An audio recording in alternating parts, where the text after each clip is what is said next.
मैं समीना आप सबका खैर मकदम करती हूँ। प्रोग्राम आप ही का अपना है शख्सियत। आज के मेहमान कलम की दुनिया का एक रोशन सितारा हैं।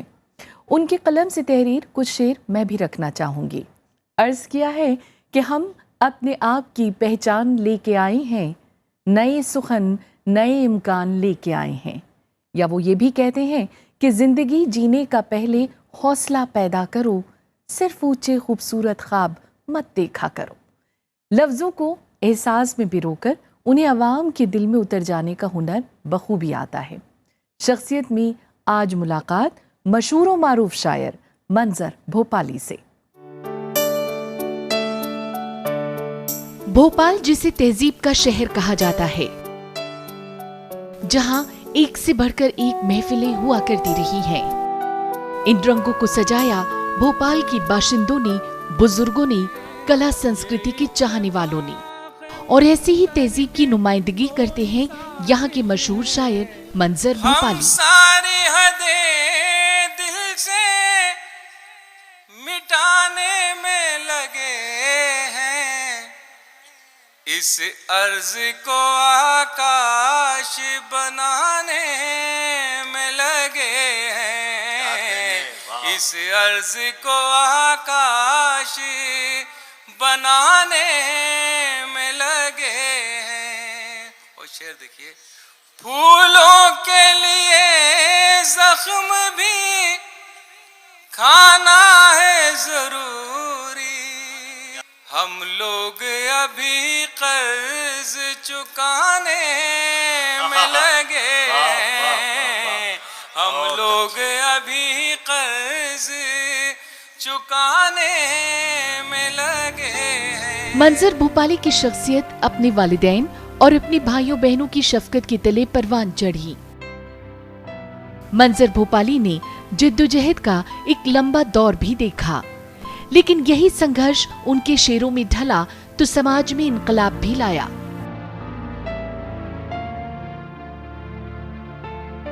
पिछली 3 दहाइयों से मंजर गजल की नोक पलक संवारने में लगे हुए हैं। कलाम के साथ साथ कुदरत ने उन्हें खूबसूरत तरन्नुम भी अता किया है। मैंने अल्लाह से बस खाके मदीना मांगी, लोग अपने लिए क्या क्या नहीं मांगा करते, जिंदगी के लिए इतना नहीं मांगा करते, मांगने वाले से कासा नहीं मांगा करते। आज की रात कैफी आजमी साहिब ने उनके लिए लिखा कि मंजर की हौसलामंद तबीयत चंद मुशायरों पर अपनी छाप छोड़ के मुतमईन नहीं हो सकती, वो एक सदी पर अपनी छाप छोड़ना चाहते हैं। शेर आपकी नजर कर रहा हूँ कि खुद अपने आप सुधर जाइए तो बेहतर है, खुद अपने आप सुधर जाइए तो बेहतर है, ये मत समझिए कि दुनिया सुधरने वाली है, ये मत समझिए कि दुनिया सुधरने वाली है। देश के साथ साथ विदेशों में भी उनकी आवाज और कलाम का जादू सर चढ़कर बोलता है। हुस्न दुनिया की हर एक शय में बहुत है, लेकिन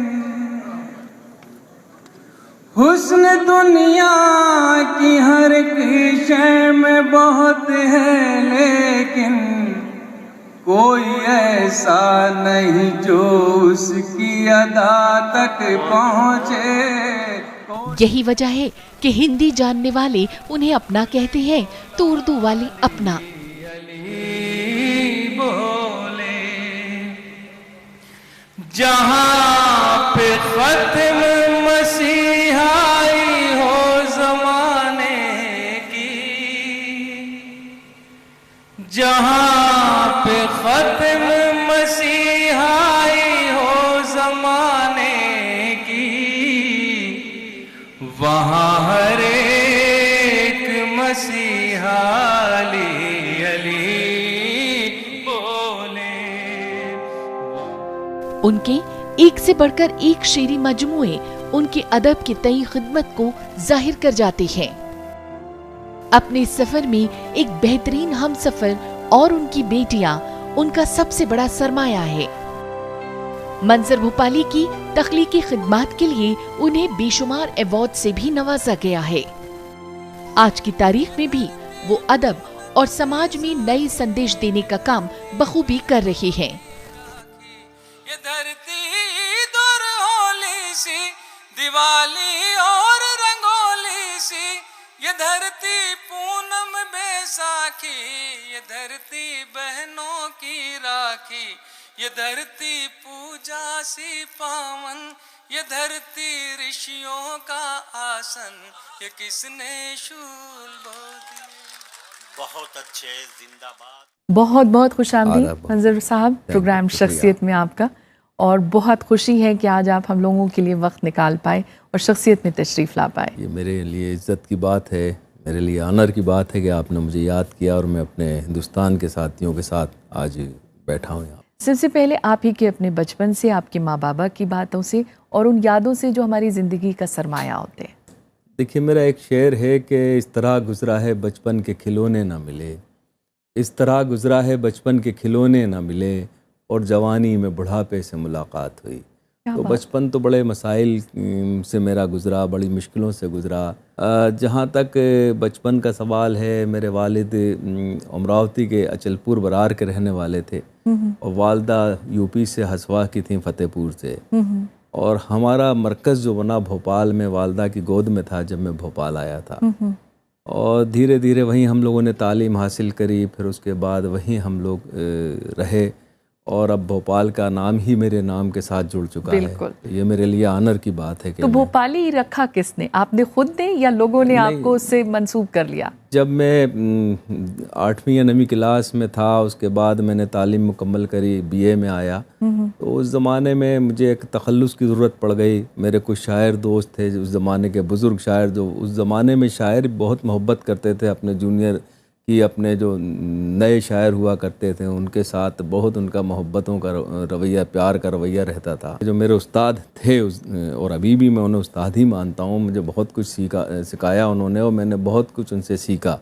तो उनका नाम था रज़ा रामपुरी साहब। अच्छा। जब मैंने शायरी का मुझमें शौक़ पैदा हुआ और अंदर का जो शायर था वो भरने लगा, तो उन्होंने मुझे मंजर भोपाली का तखल्लुस ये मिला। वैसे लिखने का शौक़, जैसे अभी तो आपने बताया कि लिखने लगे, लेकिन कब याद पड़ता है कि आपने कुछ लिखा और फिर आपको लोगों ने सराहा? पहली गज़ल मैंने शायद 80 और 81 के आसपास कह ली थी, मगर वो गज़ल नहीं थी, ऐसी तुकबंदियाँ थीं जो हर इंसान में वो तुकबंदियाँ और एक रुझान होता है आदमी के अंदर। तो मेरी वो गज़ल थी कि कौन बचाए दामन गम से, दिल की दुनिया आपके दम से, मेरी ख़ता पर ध्यान न दीजिए, होती आई है आदम से। ये छोटी बहर की गज़ल थी जो पहली गज़ल मुझे याद आता है कि इस पे मैंने कोशिश की थी। और एक भोपाल के पास एक जगह है देवास, वहाँ मैंने 82 में जाके इसे एक मुशायरे में पढ़ी थी, जहाँ हिंदुस्तान के बड़े नामवर शोरा ने शिरकत करी थी। कुछ यादगार महफिलों का जिक्र आपसे सुनना चाहूँगी और उन शख्सियतों का जिक्र भी आपसे सुनना चाहूँगी जिन्हें आपको देखने का और सुनने का मौका मिला। एक ऐसे माहौल में होश संभाला कि जहाँ पूरी तरह अदबी माहौल था। उस ज़माने में हमें शेरी भोपाली साहब, कैब भोपाली, असद भोपाली, रज़ा रामपुरी, शतकादरी साहब, अख्तर सईद साहब और ताज भोपाली जैसी शख्सियतों और फजल ताबिश जैसे लोग मौजूद थे। जब हमने शेर कहना शुरू किया तो मुझे याद आता है कि एक नवाब दोस्त मोहम्मद खां का किला है वहाँ पर इस्लाम नगर में, तो वहाँ चमन में एक छोटी सी नशित, एक मुशायरा था, तो वो सब शायर वहाँ पे मौजूद थे, तो हम भी वहाँ सुनने पहुँच गए थे। तो हमारे उस्ताद ने और ताज भोपाली साहब ने कहा कि तुम भी दो शेर सुनाओ। तो मैंने उस महफिल में 2 शेर सुनाए थे, मगर वहाँ मेरी जो हौसला अफजाई हुई, मैं समझता हूँ वो मेरे लिए मील का पत्थर साबित हुई। और फिर 87 में मैं बाहर गया, मुल्क के मुशायरों के साथ साथ जो पहला मुशायरा मैंने बैरूनी मुल्क में पढ़ा वो था पाकिस्तान में, इंटरनेशनल मुशायरा था। उसमें भी इत्तेफाक देखिए कि फना निज़ामी, खुमार साहब, कैफ़ी साहब, जगन्नाथ आज़ाद जैसी शख्सियतें मौजूद थीं। हमारा सब्र तुझे खाकी में मिलाएगा, हमारे सब्र का तुझको असर नहीं मालूम, हमारे सब्र का तुझको असर नहीं मालूम। हमेशा टूट के माँ बाप की करो खिदमत, हमेशा टूट के माँ बाप की करो खिदमत। है कितने रोज ये बूढ़े शजर नहीं मालूम, है कितने।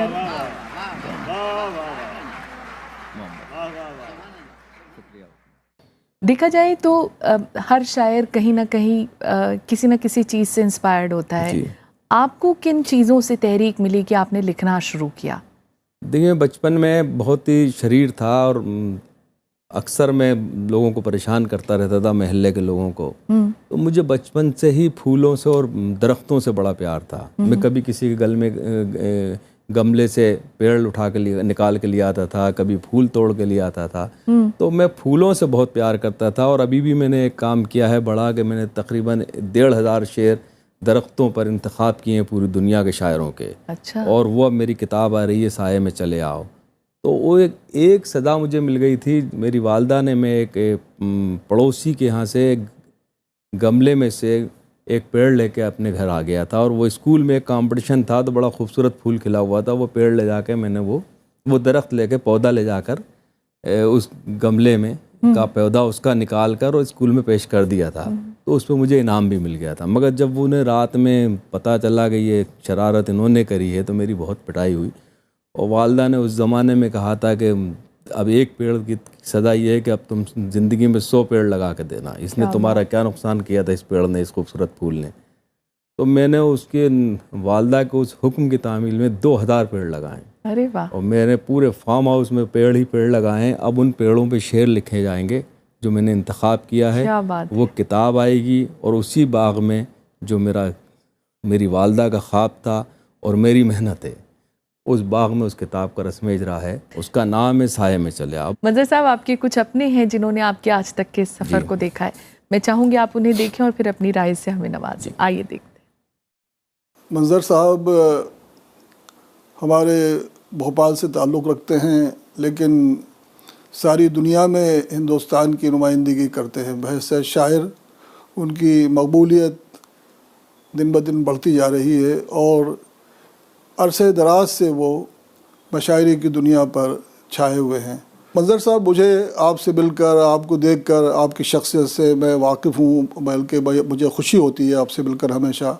आपके मिजाज की जो इनकिसार है, लेकिन आपका इनकिसार जो है वो उस अंदाज का है जो हाली को गालिब में नज़र आया था। और हाली ने कहा था गालिब के ताल्लुक़ से कि खाकसारों से खाकसारी थी, सर बुलंदों से इनकिसार न था। ये बहुत अच्छी बात है, आपका वही मामला है। तो ये जो अंदाज़ है, ये शरीफाना अंदाज़, ये बड़ों की इज़्ज़त और एहतराम, और ये खूबियाँ अगर किसी में नज़र आती हैं तो और ज़्यादा खुशी होती है। बहुत, बल्कि खुशी क्या, बल्कि फ़ख्र का एहसास होता है। आप पुरानी अक़दार और रवायात को उसी अंदाज़ में अपने सीने से लगाए बैठे हैं, इसलिए आपको देख कर, आपको सुनकर दिल से दुआएँ निकलती हैं। खुदा आपका मर्तबा और बुलंद फरमाए। ये मंजर भोपाली हमारे मुशायरों के आसमान के एक ऐसे सितारे हैं जो पहले ही दिन चमकने के बाद चाँद जैसे दिखाई देने लगे। ये इनकी बड़ी खूबी है। जब ये मुशायरों में आए तो जैसे 14 दिन में चाँद जो है 14वीं का बन जाता है, उसी तरह से 14 महीना नहीं लगा कि मंजर साहब पूरे हिंदुस्तान में इनके शख्सियत का, इनकी शायरी का जो चाँद है, उसकी चाँदनी पूरे हिंदुस्तान में छिटक गई। लेकिन जो प्यार, जो मोहब्बत मंजर को हिंदुस्तान में, पाकिस्तान में, गाँव में, शहरों में, खलीजी मुल्कों में, गल्फ़ कंट्रीज़ में और ख़ास तरीके से अमेरिका, कनाडा और ऑस्ट्रेलिया में जो मोहब्बत मंजर को हासिल है, वो शायद हमारे उर्दू के किसी शायर की किस्मत में नहीं है। और अहले भोपाल जो है वो कई पीढ़ियों तक इनके ऊपर फ़ख्र करते रहें, यही मेरी नेक तमन्ना है, यही मेरी दुआ जनाब मंजर भोपाली के लिए है। क्या बात है, क्या कहना चाहेंगे? देखिए ये मोहतरम जनाब डॉक्टर खालिद महमूद साहब और अनवर जलालपुरी साहब, ये बहुत बड़े लोग हैं। इन्होंने जो नक्श कदम छोड़े हैं या जो नक्श कदम बनाए हैं, मैं इनके उन्हीं नक्श कदम पर आगे बढ़ने की कोशिश कर रहा हूँ। अब मेरी किस्मत है कि ये मैं कहाँ तक पहुँचता हूँ। ये तो बड़े लोग हैं, मगर मैं अगर इनके आसपास भी पहुँच जाऊँगा तो मैं समझूँगा कि मैंने कुछ काम किया है। लोग तो आपको बहुत चाहते हैं और आपकी शायरी को बेपनाह पसंद करते हैं। और अगर आपकी शायरी ही की बात करूं तो जब आप शेर कहते हैं तो किन ख़ास चीज़ों का ख्याल रखते हैं? मेरी मुराद यहाँ पर मीटर, अल्फाज, मौजू का इंतखाब, इन तमाम चीज़ों से है। देखिए, जब मैं गीत कहता हूँ तो मुझे जहन में एक पूरा यानी सिचुएशन होती है कि गीत मैं इस मौजू पे कहूँगा। जब मैं नज़्म कहता हूँ तो नज़्म कहने के लिए भी मुझे पूरा मंजरनामा उसके सामने रहता है कि मैं इस तरह की नज़्म कहूँगा, ये फूल रखे हैं, इनके ऊपर मुझे नज़्म कहना है। मगर जब मैं गज़ल कहता हूँ तो मुझे नहीं मालूम होता कि अगला शेर किस मौजू पे आएगा। और मीटर और काफ़िया और अदीब का तो ख्याल मुझे रखना पड़ता है गज़ल में, और नज़्म में भी मीटर का ख्याल रखना पड़ता है, गीत में भी हमें मीटर का ख्याल रखना पड़ता है। तो सवाल ये आता है कि आप क्या चीज़ कह रहे हैं। गज़ल के बारे में मेरी राय ये है कि गज़ल का पहला मतला तो आप सोच के कह सकते हैं, मगर अगला शेर आप क्या कहेंगे ये आप अगले शेर कहने के बाद ही आपको अंदाज़ा लगेगा कि अगला शेर आप किस तरह से कहेंगे। अच्छा मंजर साहब, मेरे पैनल से एक जिसे कहते हैं ना ख्वाहिश का इजहार किया गया है कि कुछ तरन्नुम में आप सुना दें हमारी ऑडियंस के लिए भी और हमारे पैनल के लिए भी। इस मुल्क से मैंने जब पहले दिन से शायरी शुरू करी थी, इस मुल्क से मोहब्बत, और मैं समझता हूँ कि यहाँ रहने वाले, मैं तो ये समझता हूँ हिंदुस्तान का हर इंसान जो है सिर्फ़ एक फ़रिश्ता है। इस मुल्क में सिर्फ फ़रिश्ते ही उतारे जाते हैं, वो सिर्फ मोहब्बत ही करते हैं एक दूसरे से। तो मैंने एक गीत के एक बंद सुना देता हूँ जी।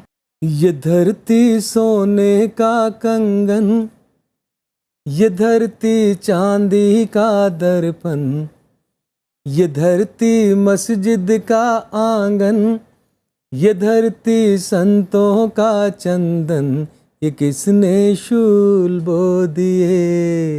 ये धरती राम की सीता की, ये धरती कृष्ण की राधा की, ये धरती गालिब मीरा की, ये धरती संत कबीरा की, ये धरती प्रेम का है मधुबन, ये दिल वालों की है धड़कन, ये किसने शूल बो दिए, ये किसने शूल बो दिए। ये धरती सोने का कंगन, ये धरती चांदी का दर्पण, ये किसने शूल बो दिए। बेटी पर भी है जी, मैं बेटी के सिलसिले में पिछले 10 साल से काम कर रहा हूँ। हमारे बहुत से ख़ानदानों में बेटियां नहीं होती, मगर वहाँ बहू होती है। बिल्कुल। तो अगर हम बहुओं को भी बेटी की तरह पालें, उनको देखें, उनका नज़रिया बेटी की तरह हो जाए, तो मैं समझता हूँ ये समाज बहुत खूबसूरत हो जाएगा। तो एक गज़ल के 2-3 शेर बेटियों के सिलसिले में, जिसके लिए मैं पूरी ज़िंदगी के 10-15 साल इसी तहरीक में लगा चुका हूँ। इनको आंसू भी जो मिल जाए तो मुस्काती हैं, बेटियां तो बड़ी मासूम है जज्बाती हैं, बेटियां तो बड़ी मासूम है जज्बाती हैं, इनसे कायम है तक़द्दुस भी हमारे घर का, सुबह को अपनी नमाजों से ये महकाती हैं, सुबह को अपनी नमाजों से ये महकाती हैं। लोग बेटों से ही रखते हैं तवक्को, लेकिन बेटियां अपनी बुरे वक्त में काम आती हैं, बेटियां अपनी बुरे वक्त में काम आती हैं। बहुत ही हसीन, आंखें नम हो गई मंजर साहब। कुछ लोग आपके और हैं मंजर साहब जिन्होंने आपके आज तक के सफ़र को देखा है, मैं चाहूँगी आप उन्हें भी देखें। आइए देखते हैं। मंजर भोपाली हिंदुस्तान के नौजवान शायरों में जो मकाम रखते हैं वो काबिल रश्क है, और मैं उनके साथ, मेरा उनका साथ कोई 25 बरस का है, हिंदुस्तान ही नहीं बल्कि हिंदुस्तान में पूरी उर्दू दुनिया में जहाँ जहाँ मुशायरे होते हैं मैं उनके साथ रहा, और वो दिलों पर हुकूमत करने का फ़न जानते हैं। उनकी गज़लें ख़ास तौर पर और उनके गीत जिस तरीके से मकबूल हैं पूरी दुनिया में, वो यकीनन उन्हीं का हिस्सा है। मैं उनका बड़ा हूँ, इसलिए दुआएं देता हूँ कि अल्लाह उनको जिस मकाम पर हैं वो और बुलंदी उन्हें अल्लाह दे और ख़ूब तरक्की करें, और इस हिंदुस्तान का नाम पूरी दुनिया में उर्दू के हवाले से, उर्दू शायरी के हवाले से वो रोशन करते रहें, वो मकबूल होते रहें। मंज़र से मेरे ताल्लुकात या मेरी वाक़फ़ियत कम से कम रुबा सदी पे फैली हुई है। 25-30 बरस पहले से मैं मंज़र को सुनता आ रहा हूँ, देखता आ रहा हूँ। हमारी दोस्ती है, हमारे ताल्लुकात हैं पर्सनल लेवल पे उनसे। उनकी शायरी ना सिर्फ उनकी ज़ात की, उनके हालात की, उनके इर्द गिर्द की, उनके मुआशरे की, बल्कि उनके वक्त की शायरी है। उनकी शायरी में कहीं भी ऐसा नहीं लगता कि आप पास्ट की कोई शायरी पढ़ रहे हैं। उनकी शायरी से आपको आज की दुनिया का पता लगता है कि आज की दुनिया में क्या हो रहा है। और मेरा ख्याल है कि एक सच्ची शायरी उस शख्स की अपनी शायरी, अपने दौर की, अपनी ज़ात की शायरी है। मेरी तमाम तर नेक ख्वाहिशात, नेक तमन्नाएँ और रहती दुनिया तक उनका नाम रहने की ढेर सारी दुआएँ मंज़र के लिए। मंज़र भाई आदाब। मैं आपकी शायरी और आपकी आवाज़ दोनों का मद्दाह रहा हूँ। आपकी शायरी में जो नए एहसासात हैं, जो नए समाजी मसाइल हैं, उनको आप जिस खूबसूरती से अपनी शेरों में पिरोते हैं, उसे बयान करते हैं, ज़ाहिर है उससे आवाम भी मुतासिर होते हैं और ख़वास भी।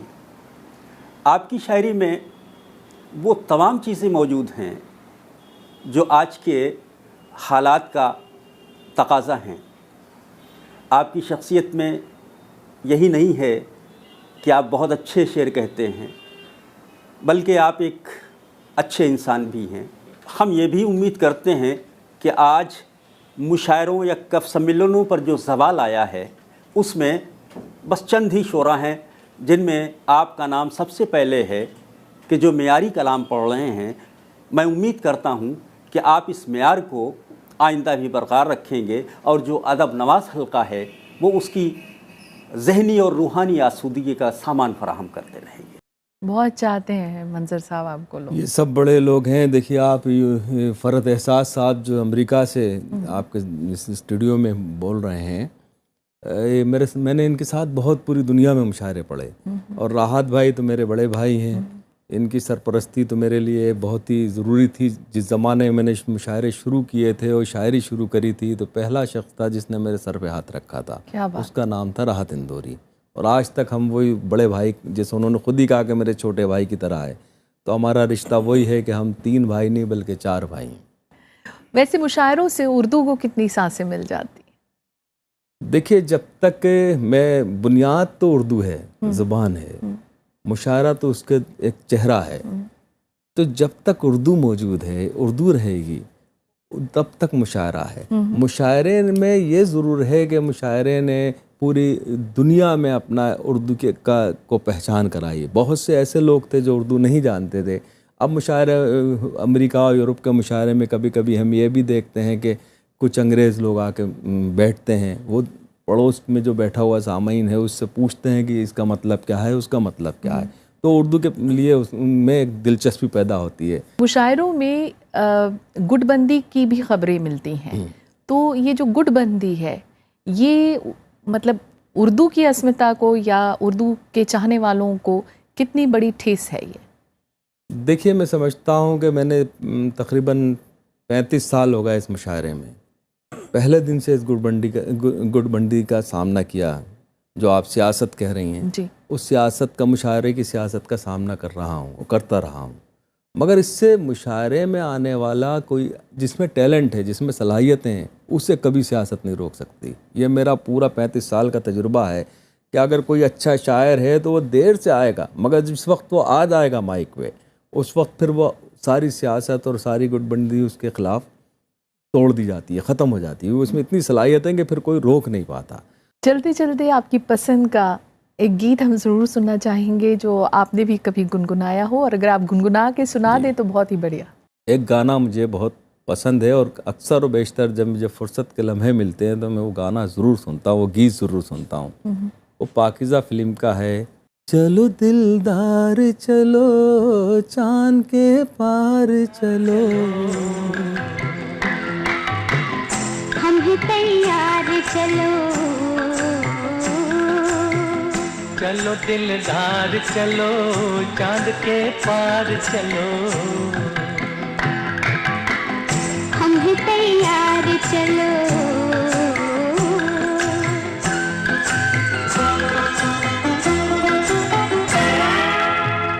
आओ खो जाए सितारों में कहीं,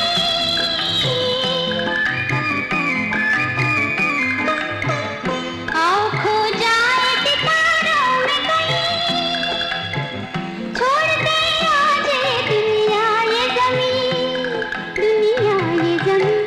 चलो दिलदार चलो चांद के पार चलो। तो मंजर साहब, आज आप शख्सियत में तशरीफ़ लाए, आपका बेपनाह बहुत शुक्रिया। शुक्रिया, बहुत बहुत शुक्रिया आप लोगों का, थैंक यू। तो शख्सियत में आज फ़िलहाल इतना ही। ऐसे ही ताबिंदा सितारों का सिलसिला शख्सियत में जारी रहेगा। इजाज़त दीजिए, नमस्कार, आदाब।